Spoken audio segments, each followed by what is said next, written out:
माता की। जो उत्साही साथी हैं उनसे मेरी प्रार्थना है, अगर आप बैठेंगे तो अच्छा होगा।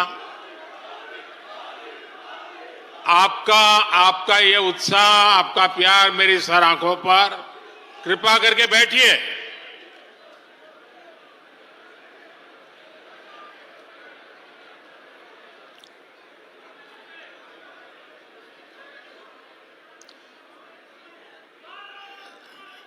थोड़ी जगह कम पड़ रही है, मेरी सबसे प्रार्थना है, भले नीचे बैठना पड़े लेकिन अगर आप बैठेंगे तो अच्छा होगा। इधर से मेरे साथियों से आग्रह है, आप यहां सुनाई देता है मेरी बात? सुनाई देती है?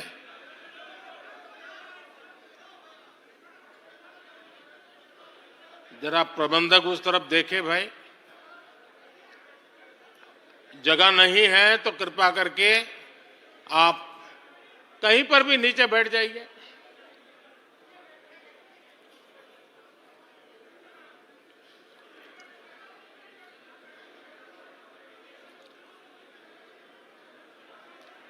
भारत माता की, भारत माता की। राष्ट्रीय अधिवेशन में यहां उपस्थित और देश के कोने कोने से जुड़े प्रत्येक भाजपा कार्यकर्ता का मैं अभिनंदन करता हूं।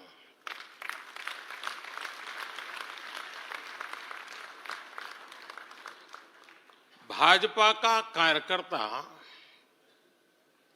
साल के हर दिन 24 घंटे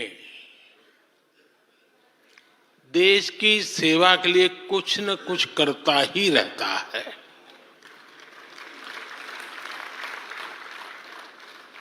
लेकिन अब अगले 100 दिन नई ऊर्जा, नया उमंग, नया उत्साह, नया विश्वास, नए जोश के साथ काम करने का है। आज 18 फरवरी है और इस कालखंड में जो युवा 18 वर्ष के पड़ाव पर पहुंचे हैं वो देश की 18वीं लोकसभा का चुनाव करने वाले हैं।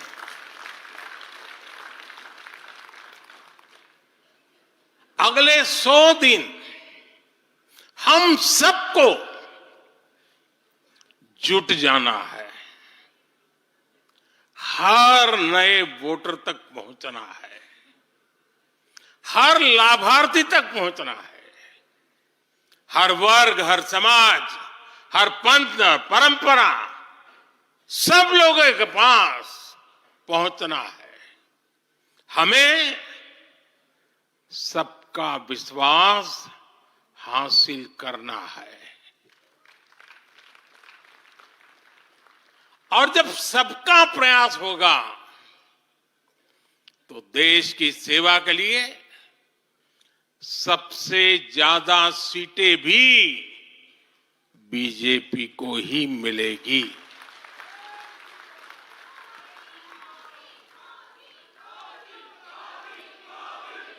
और आज कल मुझे पदाधिकारियों के साथ बैठने का अवसर मिला। कल दोपहर के से आप सबके साथ बैठने का अवसर मिला। मैं नड्डा जी को और उनकी पूरी टीम को और आप सबको बधाई देता हूं। जब मैं पदाधिकारियों की बैठक में साल भर के काम का रिपोर्टिंग सुन रहा था, मैं सचमुच में इतना प्रभावित हुआ कि भाजपा के कार्यकर्ता सत्ता में रहने के बावजूद भी समाज के लिए इतना करते हैं, दिन रात दौड़ते हैं, संकटों के बीच भी करते हैं। और सिर्फ भारत मां की जय के लिए करते हैं। ये 2 दिन भी जो चर्चा हुआ, विचार विमर्श हुआ है, देश के उज्जवल भविष्य के लिए हमारे संकल्प को दृढ़ करने वाली हर बातें हुई है। मैं इस भव्य आयोजन के लिए प्रेरक विषयों के लिए आप सबको भी, देश भर के कार्यकर्ताओं को भी नड्डा जी के माध्यम से सबका अभिनंदन करता हूं। साथियों, आज मैं समस्त देशवासियों की तरफ से संत शिरोमणि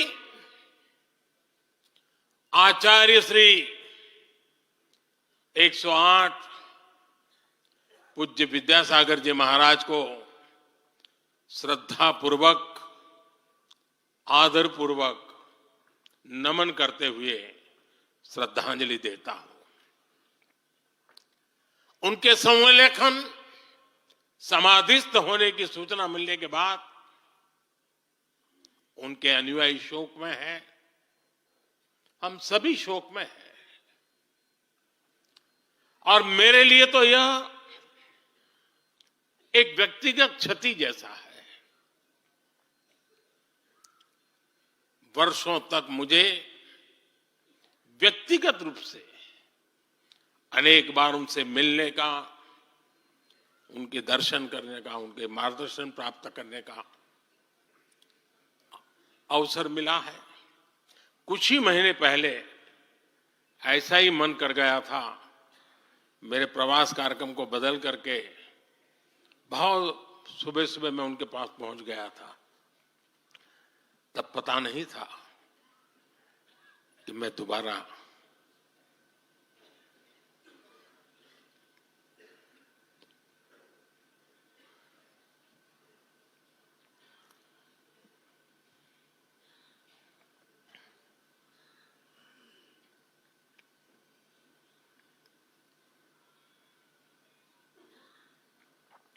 उनके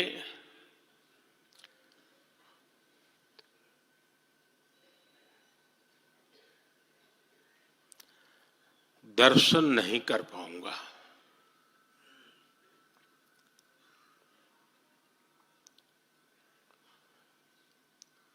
ये मेरा सौभाग्य रहा है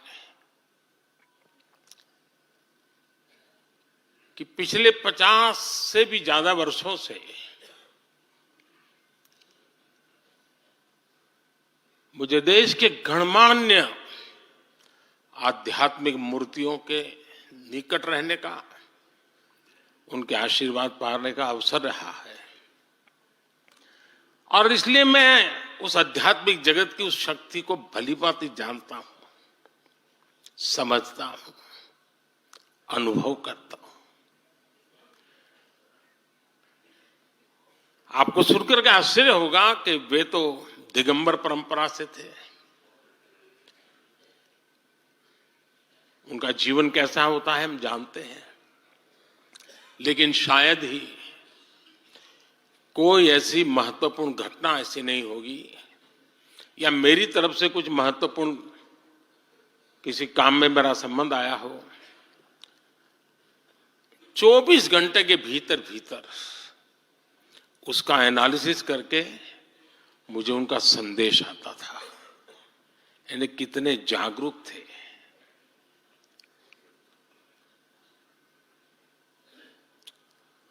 और अपनी विराट आध्यात्मिक यात्रा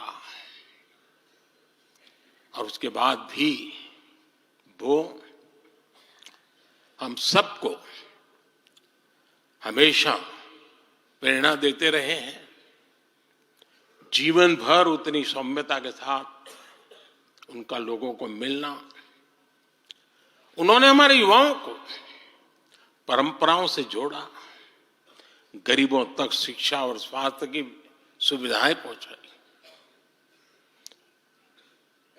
उनका पूरा जीवन उस व्यक्ति के लिए प्रेरणा जैसा है जिसने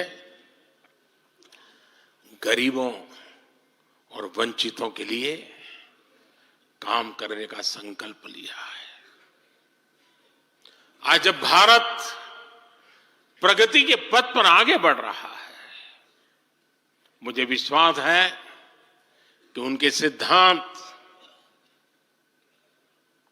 और उनका आशीर्वाद ऐसे ही भारत भूमि को प्रेरणा देता रहेंगे।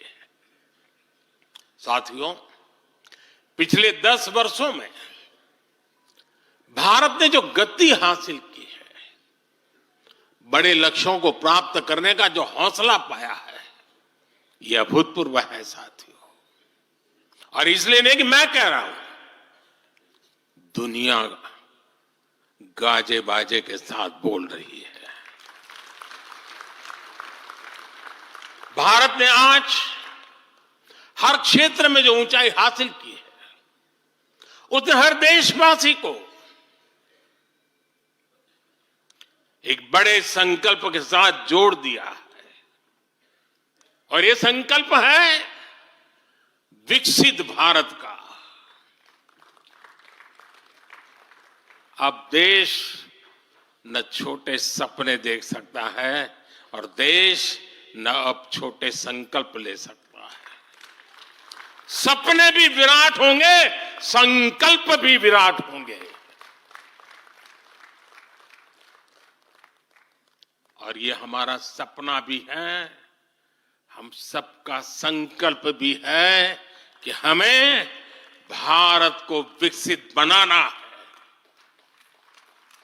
और इसमें अगले 5 वर्षों की बहुत बड़ी भूमिका होने जा रही है। अगले 5 साल में भारत को पहले से भी कई गुना तेजी से काम करना है। अगले 5 साल में हमें विकसित भारत की तरफ एक लंबी छलांग लगानी है। लेकिन भाई और बहनों, सारे लक्ष्यों की प्राप्ति के लिए पहली शर्त है सरकार में भाजपा की जोरदार वापसी।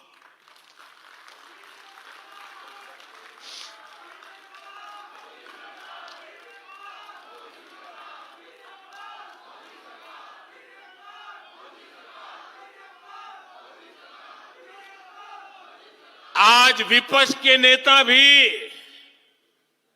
एनडीए सरकार 400 पार के नारे लगा रहे हैं।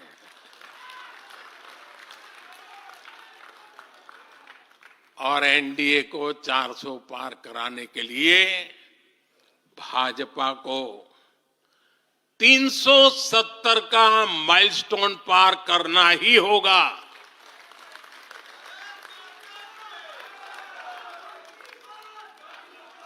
साथियों, कई बार लोग मुझसे कहते हैं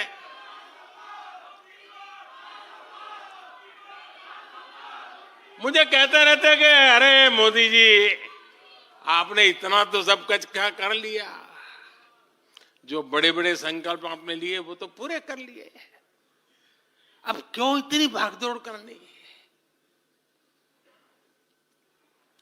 साथियों, पूरा देश मानता है 10 साल का बेदाग कार्यकाल और 25 करोड़ लोगों को गरीबी से बाहर निकालना ये सामान्य उपलब्धि नहीं है।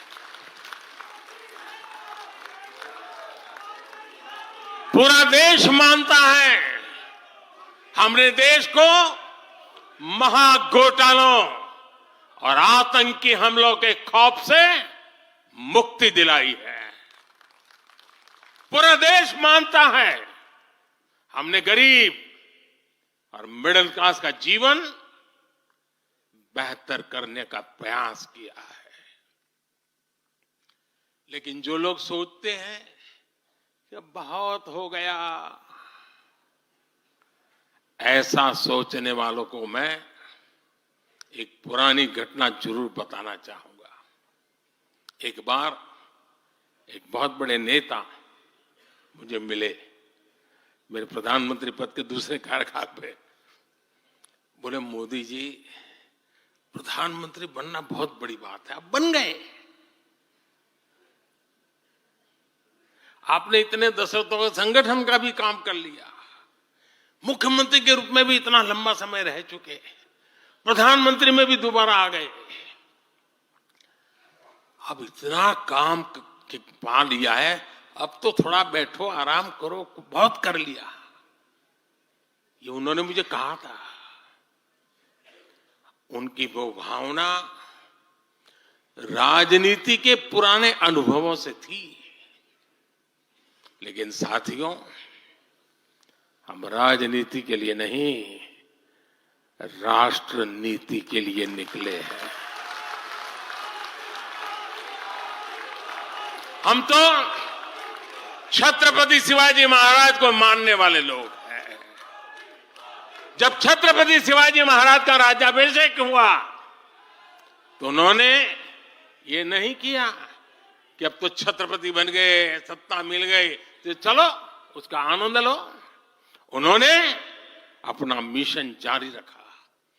ऐसे ही उनसे प्रेरणा लेकर के मैं अपने सुख वैभव के लिए जीने वाला व्यक्ति नहीं हूं। मैं बीजेपी सरकार का तीसरा टर्म सत्ता भोग के लिए नहीं मांग रहा हूं। मैं राष्ट्र का संकल्प लेकर निकला हुआ व्यक्ति हूं। अगर मैं अपने घर की ही चिंता करता तो आज करोड़ों गरीबों के घर नहीं बना पाता। मैं देश के करोड़ों बच्चों के भविष्य के लिए जीता हूं, जागता हूं, जूझता रहता हूं। देश के करोड़ों युवाओं, करोड़ों बहनों बेटियों, करोड़ों गरीबों का सपना ही मोदी का संकल्प है।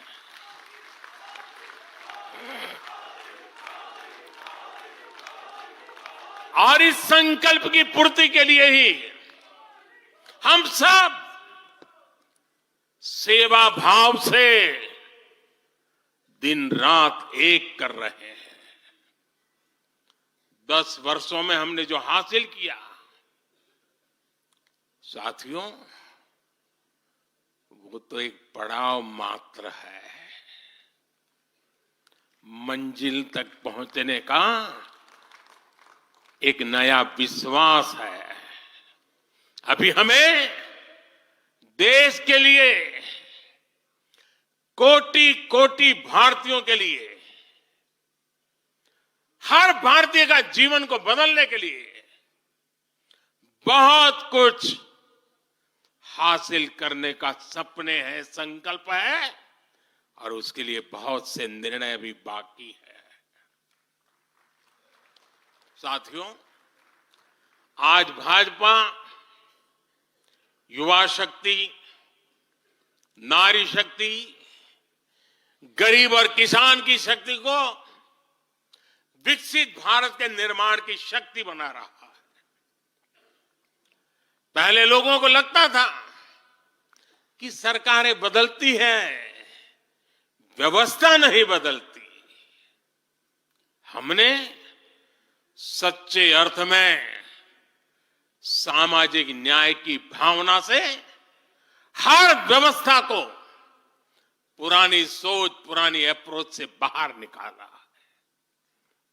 जिनको किसी ने नहीं पूछा, हमने उन्हें पूछा है।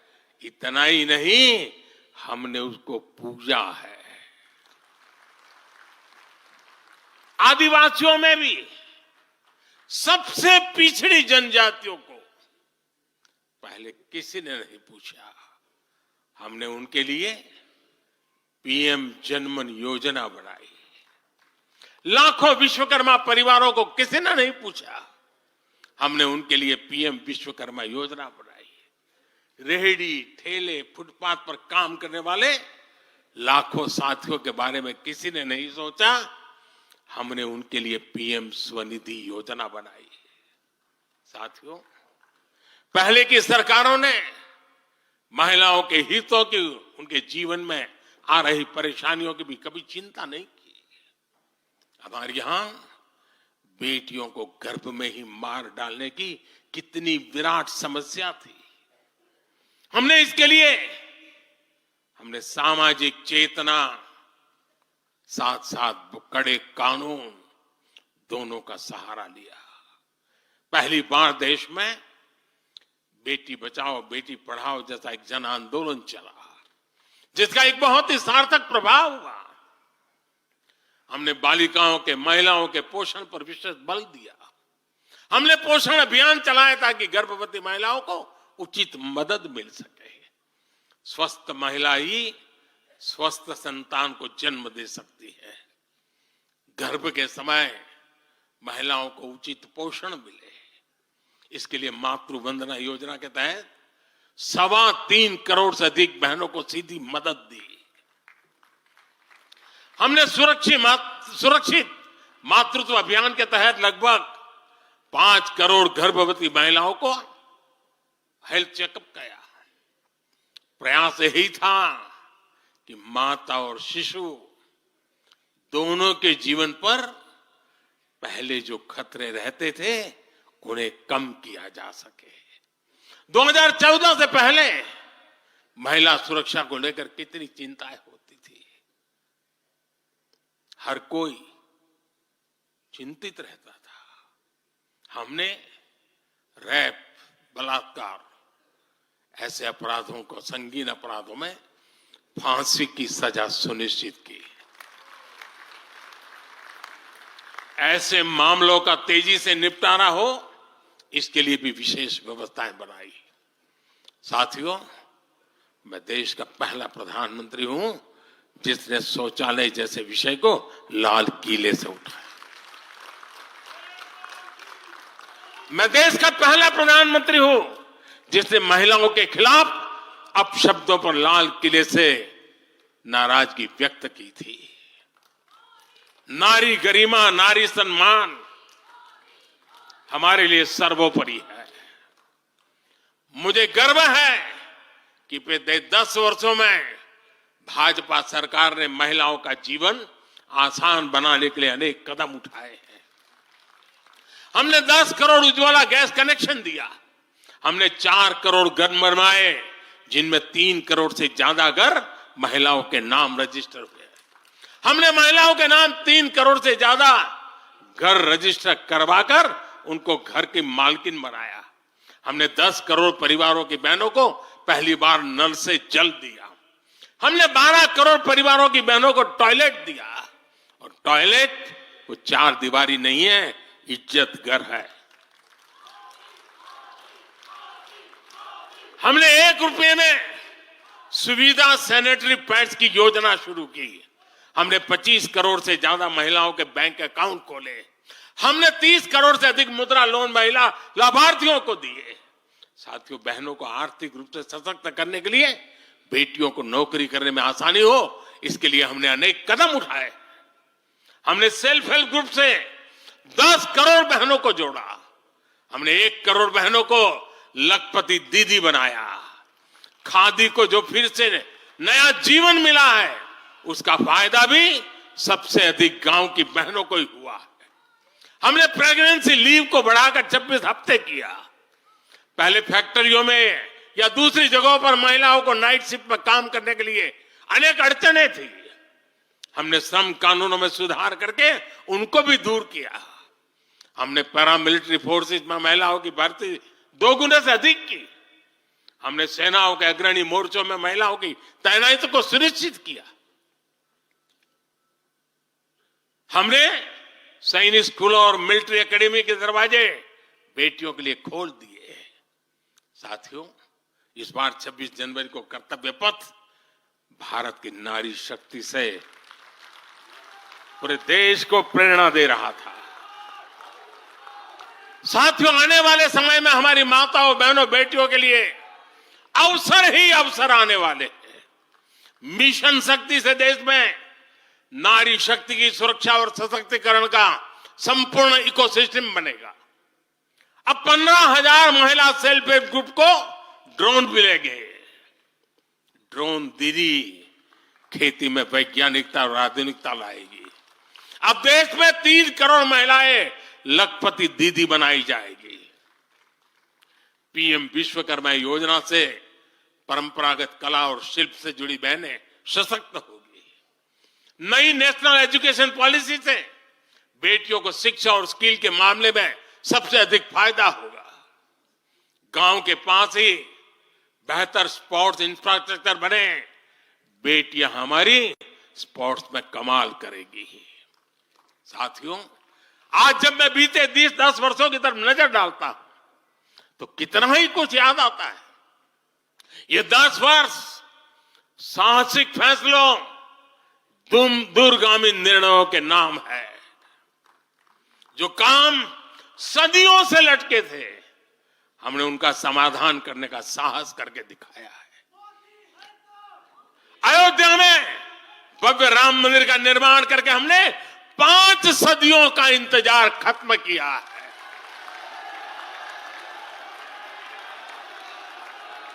गुजरात के पावागढ़ में 500 साल बाद धर्म ध्वजा फहराई गई है। 7 दशक बाद हमने करतारपुर साहिब राहदारी खोली है। 7 दशक के इंतजार बाद देश को आर्टिकल 370 से मुक्ति मिली है। लगभग 6 दशक बाद राजपथ कर्तव्य पथ के नए स्वरूप में सामने आया है। 4 दशक बाद आखिरकार 1 रैंक 1 पेंशन की मांग पूरी हुई है। 3 दशक बाद आखिरकार देश को नई राष्ट्रीय शिक्षा नीति मिली है। 3 दशक बाद आखिरकार लोकसभा और विधानसभा में महिलाओं को आरक्षण मिला है। 3 तलाक की बुराई के लिए विरुद्ध कड़ा कानून बनाने का साहस भी हमने दिखाया है। दशकों से नए संसद भवन की जरूरत महसूस हो रही थी, उसे हमने ही पूरा किया। यह प्रत्येक भाजपा कार्यकर्ता का सौभाग्य है कि वैसी अनेक सिद्धियों का निमित्त बन सके। साथियों, कोई भी देश हो, वो अपना भविष्य तभी संवार सकता है जब वह अपने इतिहास को सहज कर रखता है। बीते वर्षों में भारत ने अपने इतिहास को सहेजा भी है, संवारा भी है। हमने नेशनल वॉर मेमोरियल का निर्माण किया। हमने राष्ट्रीय पुलिस स्मारक बनाई। हमने अंडमान में नेताजी सुभाष और परमवीर चक्र विजेताओं के नाम पर द्वीपों का नामकरण किया। हमने दांडी में नमक सत्याग्रह का आधुनिक स्मारक का निर्माण किया। हमने बाबा साहब आंबेडकर से जुड़े पंच तीर्थ को विकसित किया। हमने रांची में भगवान बिरसा मुंडा की स्मृति में म्यूजियम बनाया। सरदार पटेल को समर्पित स्टैच्यू ऑफ यूनिटी हमारे कार्यकाल में बनी। 31 अक्टूबर को राष्ट्रीय एकता दिवस हमारी सरकार ने घोषित किया। 15 नवंबर को जनजातीय गौरव दिवस के रूप में घोषित करने का अवसर हमें मिला। 14 अगस्त को विभाजन विभीषिका दिवस के रूप में याद करने का निर्णय हमारी सरकार ने लिया। 26 दिसंबर को हमने साहिबजादों की स्मृति में वीर बाल दिवस घोषित किया। 26 नवंबर को संविधान दिवस घोषित करने का फैसला भी हमारी सरकार ने किया और 21 जून को संयुक्त राष्ट्र ने इंटरनेशनल योगा डे भी हमारी ही सरकार के प्रयासों से घोषित किया। साथियों, विपक्ष के हमारे दल भले ही योजनाओं को पूरा करना न जानते हो, लेकिन झूठे वादे करने में इनका कोई जवाब नहीं रहा है। बावजूद इसके आज एक वायदा करने से ये सारे राजनीतिक दल घबराते हैं। एक भी राजनीतिक दल के मुंह से नहीं सुना होगा आपने, जो वायदा हम कर रहे हैं ना, इसका जिक्र तक करने का उनमें सामर्थ्य नहीं है।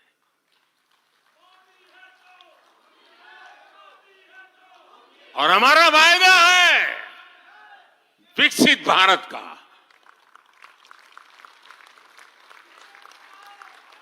इन लोगों ने स्वीकार कर लिया है कि ये लोग भारत को विकसित नहीं बना सकते। सिर्फ और सिर्फ बीजेपी ही ऐसी पार्टी है, एनडीए ही ऐसा एक गठ है जिसने इसका सपना देखा है। हम मिशन मोड पर भारत को 2047 तक देश जब आजादी के 100 साल मनाएगा, हम भारत को विकसित देश बनाने के लिए काम कर रहे हैं।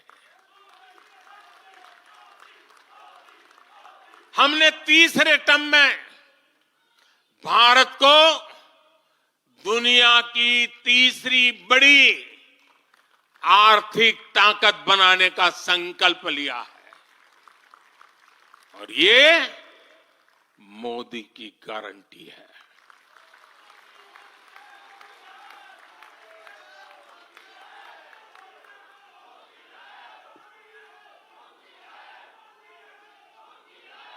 और जब मैं भारत को तीसरी आर्थिक ताकत बनाने की बात करता हूं तो उसका मतलब भी बहुत गहरा है।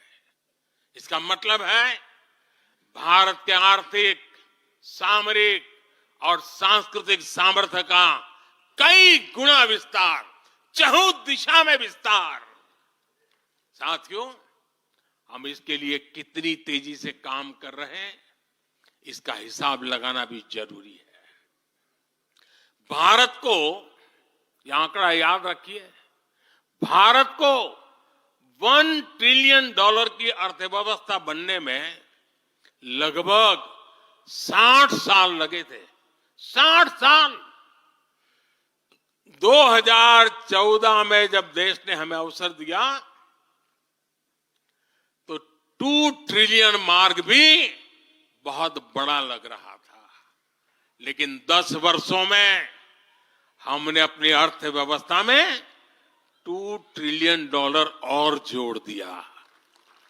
एक के लिए 60 साल, 10 साल में 2 और जोड़ दिया।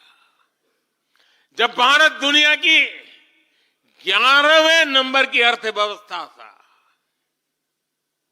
और 11 से 10 पर आने में दम उखड़ गया उनका, हम 11 से 5 पर ले आए। अर्थव्यवस्था जब 11 नंबर पर थी तब इंफ्रास्ट्रक्चर का बजट सिर्फ 2 लाख करोड़ रुपए भी नहीं बन पाता था। आज भारत 5वें नंबर की अर्थव्यवस्था है तो भारत का इंफ्रा बजट 11 लाख करोड़ को पार कर चुका है। इसी वजह से आज गरीबों को 1 करोड़ों घर बन रहे हैं। आज गरीबों के घर तक पानी पहुंच रहा है। आज देश में रिकॉर्ड मेडिकल कॉलेज, अस्पताल, यूनिवर्सिटीज बन रहे हैं। गांव तक की सड़कें बन रही हैं।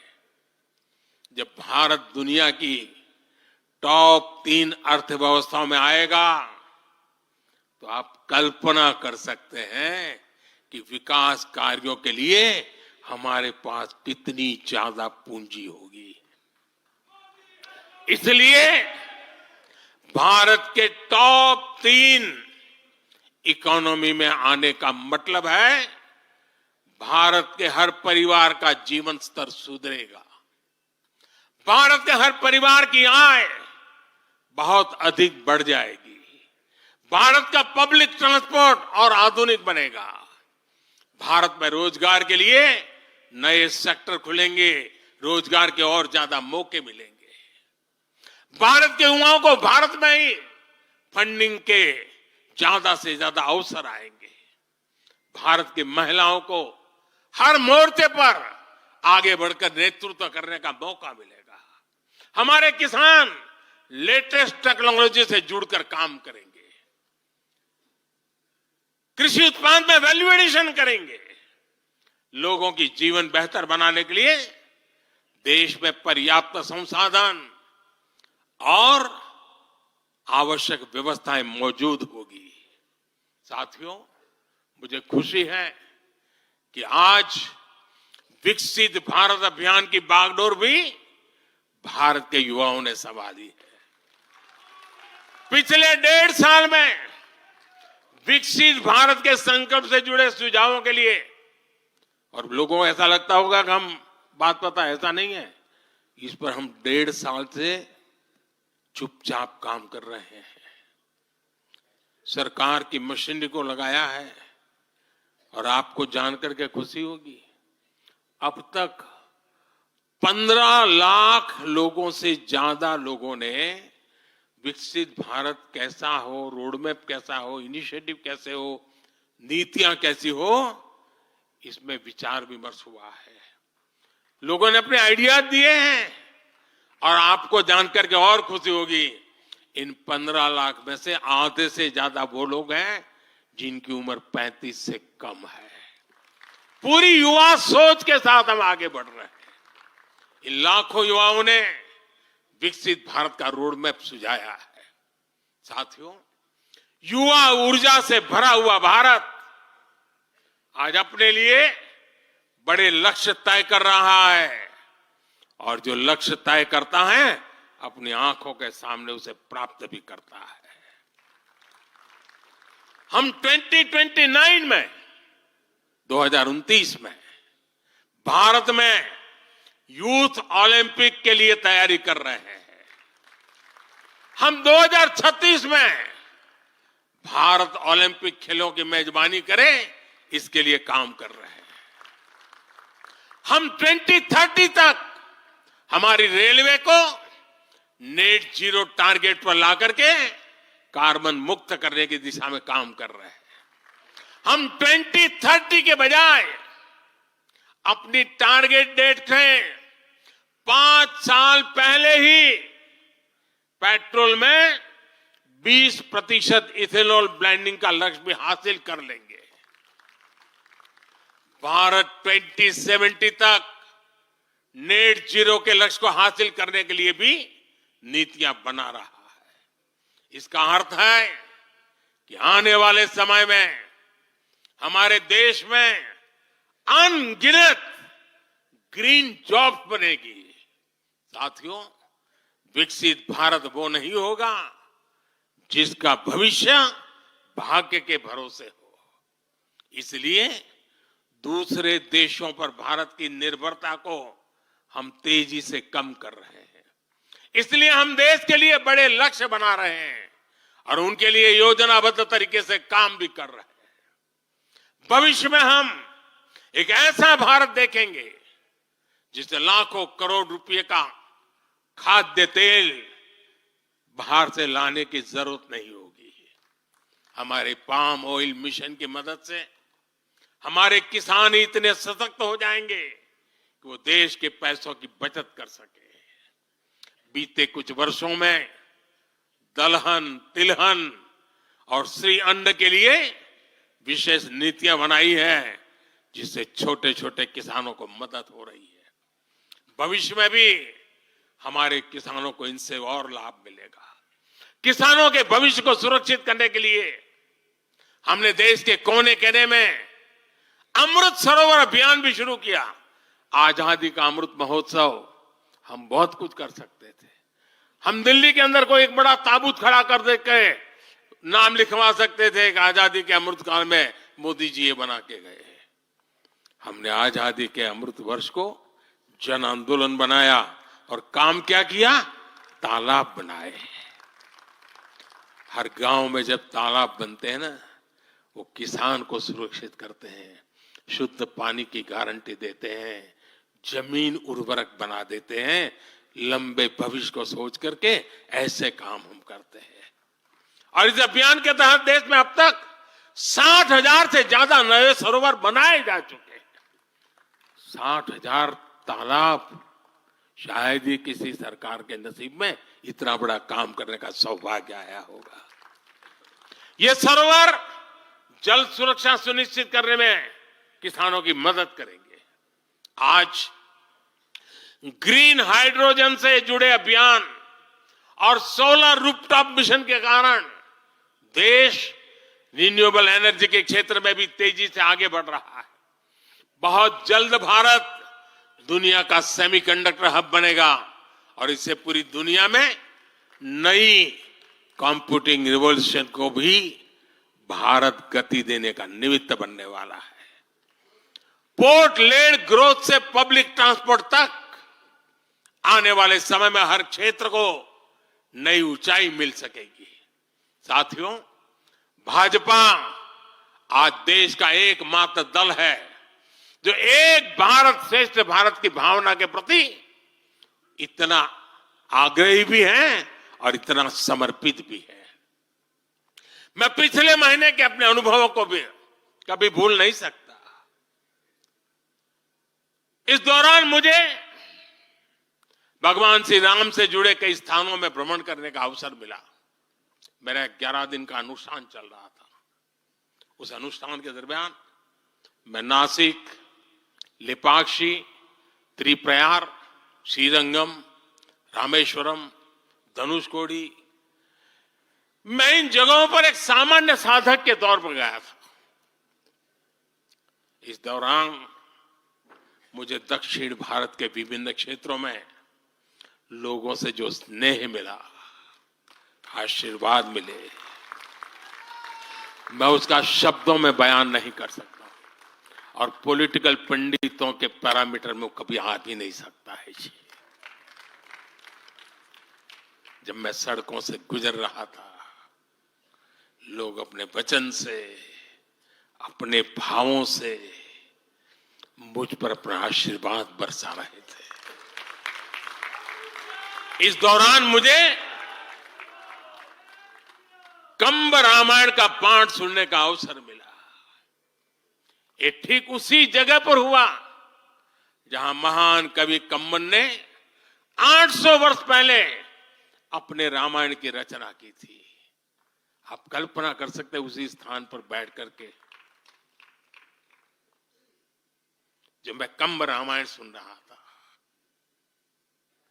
उस भाव विश्व को मैं ही अनुभव कर सकता हूं। एक ऐसा अद्भुत क्षण था जिसमें एक भारत श्रेष्ठ भारत की भावना पूरी तरह समाहित थी। मुझे विश्वास है कि आप सभी ने भी कम अधिक मात्रा में इसे महसूस किया होगा।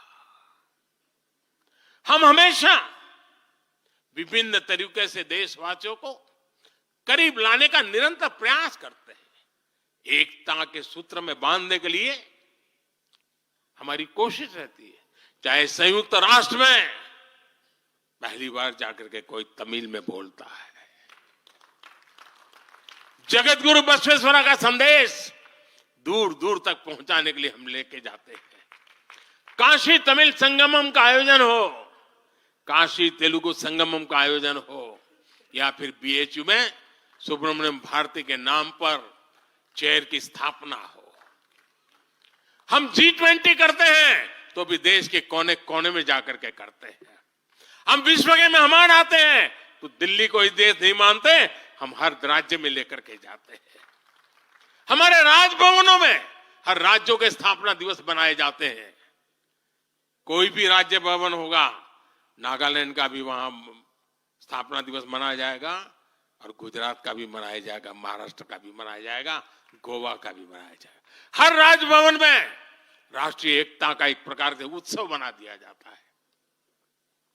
हम अपनी विविधता को सेलिब्रेट करते हैं। एक भारत श्रेष्ठ भारत की भावना हमारे दिल के बहुत करीब है। इसे मजबूत बनाने के लिए हम काम करते हैं। साथियों, एक भारत श्रेष्ठ भारत की भावना हमारी गवर्नेंस में भी दिखाती है। हर क्षेत्र के विकास पर हमारा पूरा फोकस है। नॉर्थ ईस्ट का उदाहरण आपके सामने है। पहले की सरकारों में नॉर्थ ईस्ट को पूरी तरह अनदेखा कर दिया गया क्योंकि पार्लियामेंट की सीटें कम है, उनका इंटरेस्ट नहीं था। हम वोट और सीटों के हिसाब से काम नहीं करते। मेरे लिए तो मेरे देश का हर कोना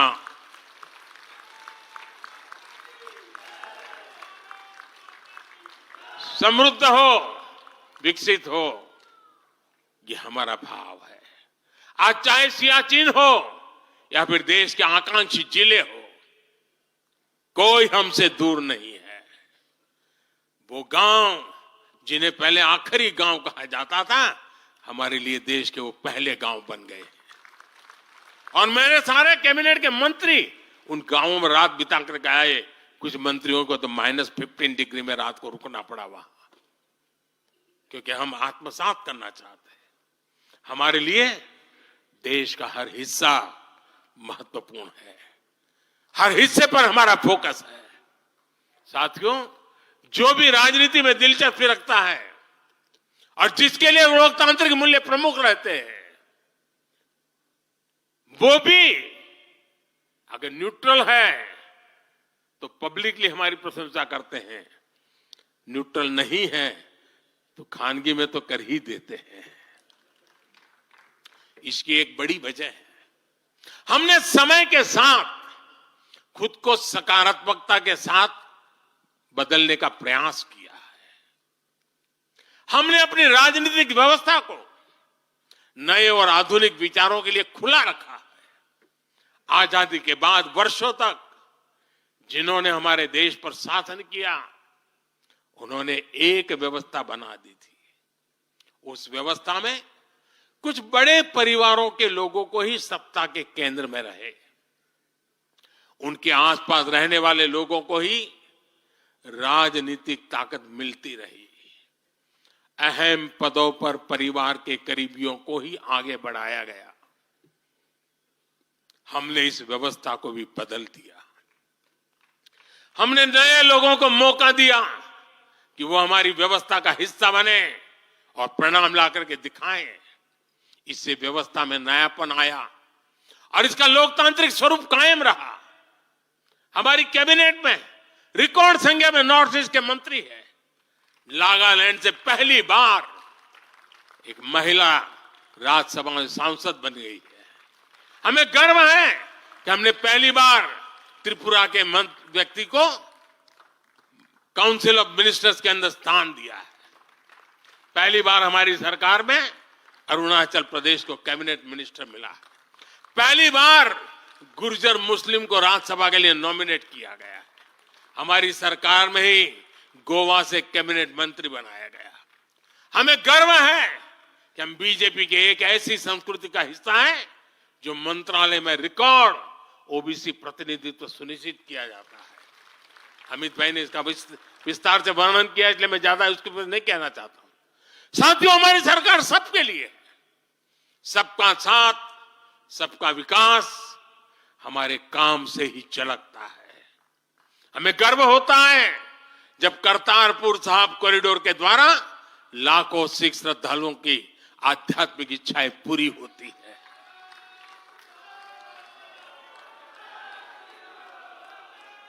अब कल्पना कीजिए, 70 साल तक भारत की सीमा में रह करके हमारे सिख पंथ के अनुयायी दूरबीन से पाकिस्तान के अंदर करतारपुर साहिब के दर्शन करते थे।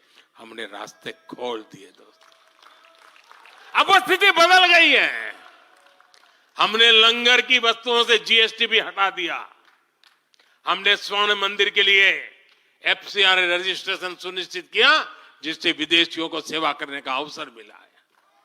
पहली बार वीर बाल दिवस मनाकर हमने सत्य और न्याय के लिए बलिदान देने वाले साहसजादों को, शौर्य को सम्मान दिया।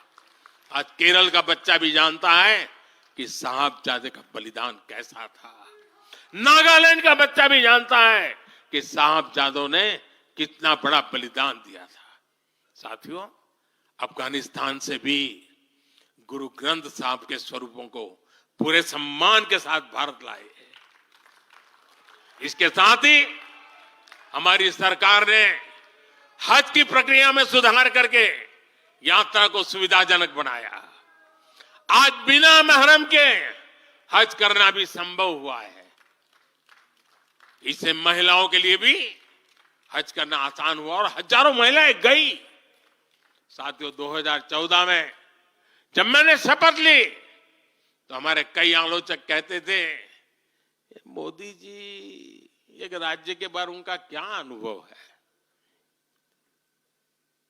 इतना बड़ा देश, इतनी बड़ी दुनिया, ये मोदी क्या करेगा, कैसे करेगा? ठीक है, गुजरात चलाया होगा, लेकिन वो सब सोच लें, देख लें, विदेश नीति को लेकर बड़ी बड़ी बातें कही जाती थी। अभी मैं कुछ दिन पहले ही यूएई और कतर से जाकर के आया हूं। तमाम देशों से हमारे रिश्ते कैसे मजबूत हैं, ये आज दुनिया देख रही है। आज पश्चिमी एशिया के देशों से हमारे संबंध अब तक की सबसे मजबूत स्थिति में है। 2015 में जब मैं यूएई गया था पहली बार, आप हैरान हो जाएंगे, मेरे पहले 34 साल तक देश का प्रधानमंत्री वहां नहीं गया था। सोचिए किस तरह हमने उस पूरे क्षेत्र को छोड़ रखा था। कांग्रेस की सरकारें पूरे वेस्ट एशिया को सिर्फ पाकिस्तान के संदर्भ में देखा करती थी। उन्हें भारतीयों की शक्ति और उनके विश्वास पर भरोसा ही नहीं था। लेकिन आज भारत इस क्षेत्र से संबंधों का नया अध्याय लिख रहा है।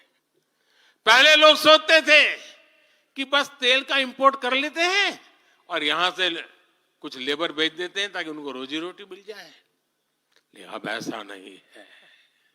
आज ट्रेड, टेक्नोलॉजी, टूरिज्म, ऐसे अनेक क्षेत्रों में हमारे संबंध बहुत बेहतर हैं और हम निरंतर विकास कर रहे हैं।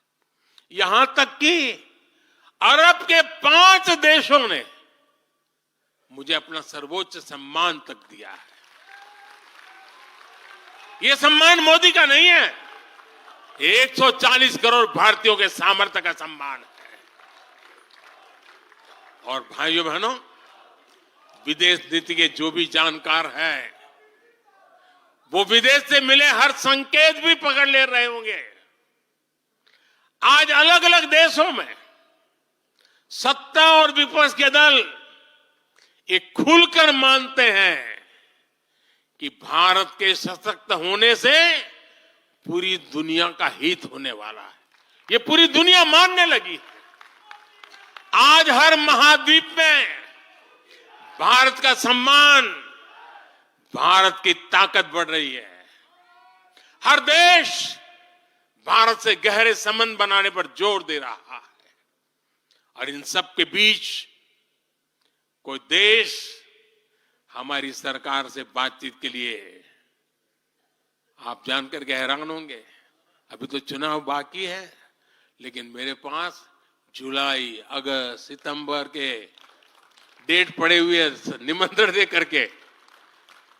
इसका अर्थ क्या है? इसका अर्थ है कि दुनिया के विभिन्न देश भी बीजेपी की सरकार की वापसी को लेकर पूरी तरह आश्वस्त है। वो भी जानते हैं, दुनिया का हर देश जानता है, दुनिया की हर शक्ति जानती है, आएगा तो साथियों, कांग्रेस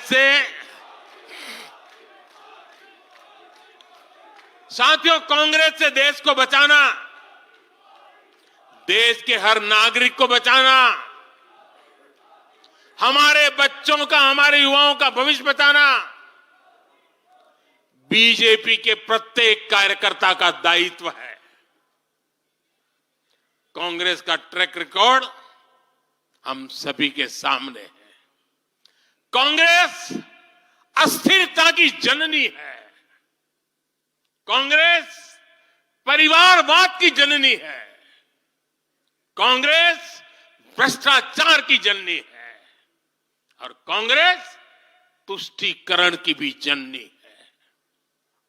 70 के दशक में जब देश में कांग्रेस के विरुद्ध गुस्सा बढ़ना शुरू हुआ तो खुद को बचाने के लिए उसने अस्थिरता का सहारा लिया। हर नेता की सरकार कांग्रेस ने अस्थिर की। आज यहां प्रस्ताव के समय इसकी चर्चा आई है, तो मैं ज्यादा उसके लिए कहता नहीं हूं।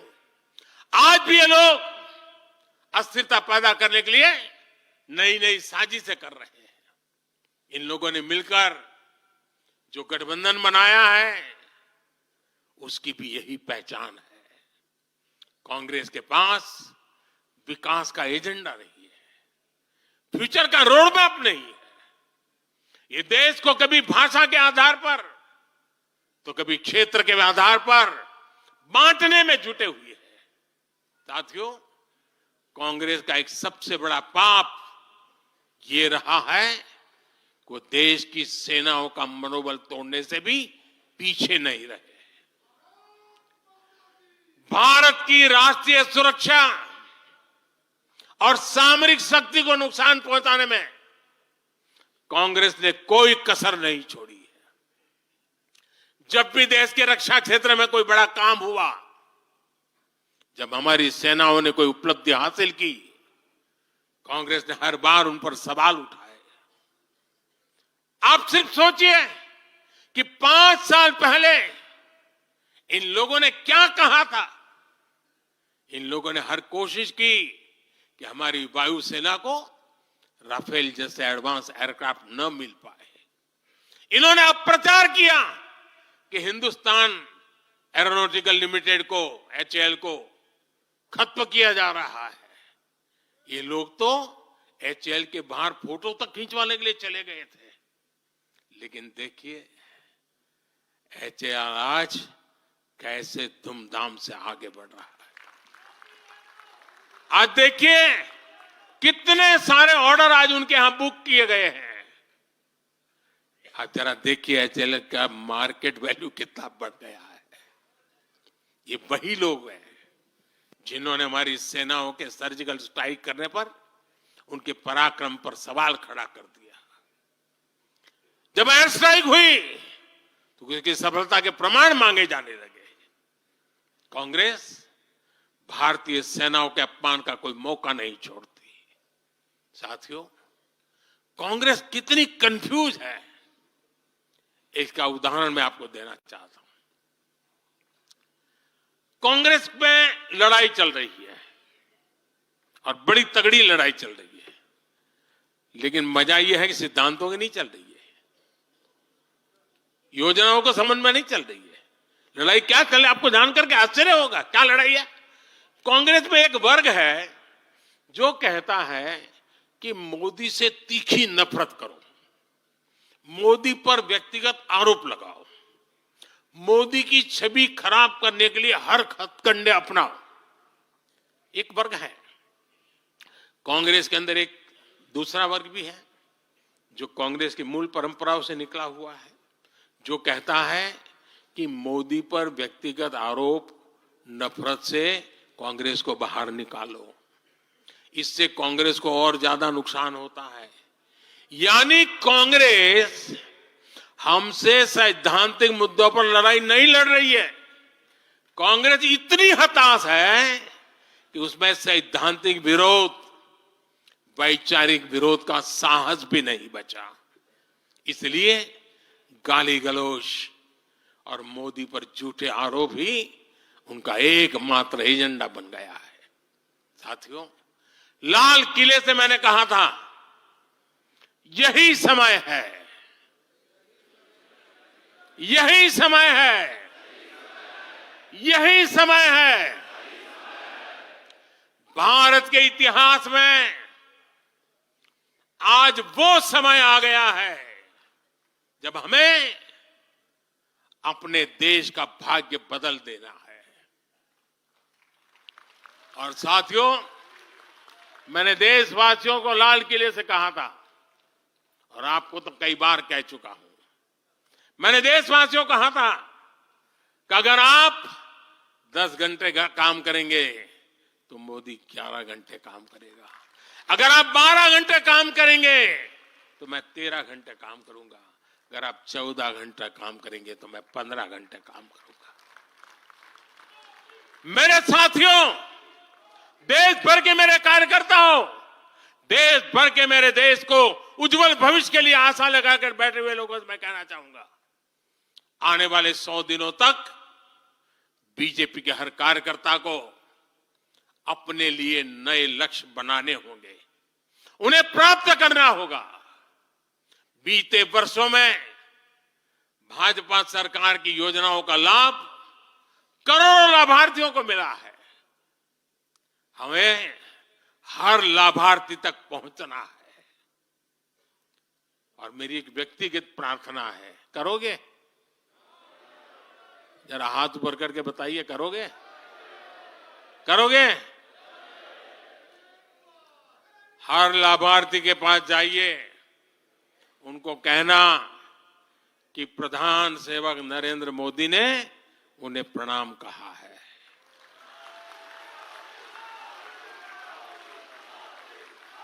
और इसमें आपको नमो ऐप से भी बहुत मदद मिलेगी।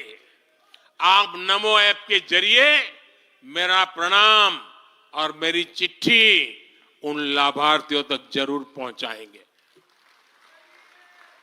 किसी भी बूथ में एक भी फर्स्ट टाइम वोटर ऐसा ना हो जिस तक बीजेपी का कार्यकर्ता पहुंचा ना हो। आपको उन्हें पिछले 10 वर्षों के काम और आने वाले 5 वर्षों के प्लान, इसके विषय में जरूर बताना है। मैं आपको उन्हें नमो ऐप पर विकसित भारत का ब्रांड एम्बेसडर बनाने के लिए हमें उसको जोड़ना है। वो हमारा एम्बेसडर है।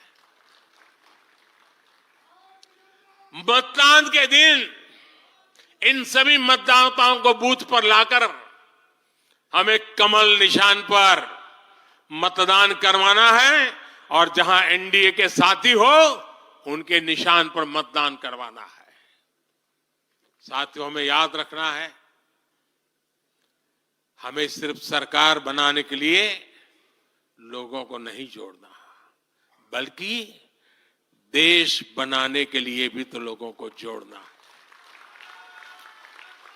जो किसी भी कारण से अभी भी भाजपा से दूर है, उन तक हमें पहुंचना है। सबका साथ, सबका विकास ही हमारा मंत्र है। हमारे स्वतंत्रता सेनानियों ने जो सपने देखे थे, अब उन्हें पूरा करने का समय आ गया है। और इसके लिए भाजपा जरूरी है। इसके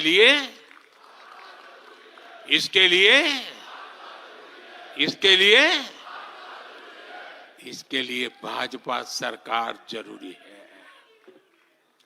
आज देश की जनता कह रही है, भ्रष्टाचार पर सख्त कार्रवाई होती रहे, इसलिए महंगाई पर लगाम लगी रहे, इसलिए देश के दुश्मनों में डर बना रहे, इसलिए निवेश और नौकरी के अवसर बढ़ते रहे, इसलिए भारत तीसरी बड़ी सबसे आर्थिक ताकत बने, इसके लिए भारत में तेजी से इंफ्रास्ट्रक्चर का निर्माण हो, इसलिए आत्मनिर्भर भारत अभियान सफल हो, इसलिए करोड़ों भारतीयों को मुफ्त राशन मिलता रहे, इसलिए किसानों को सम्मान निधि मिलती रहे, 100% लाभार्थी तक तेजी से लाभ पहुंचे, इसलिए साथियों, आप यहां से एक नए संकल्प के साथ अपने क्षेत्र में जाएं। अब की बार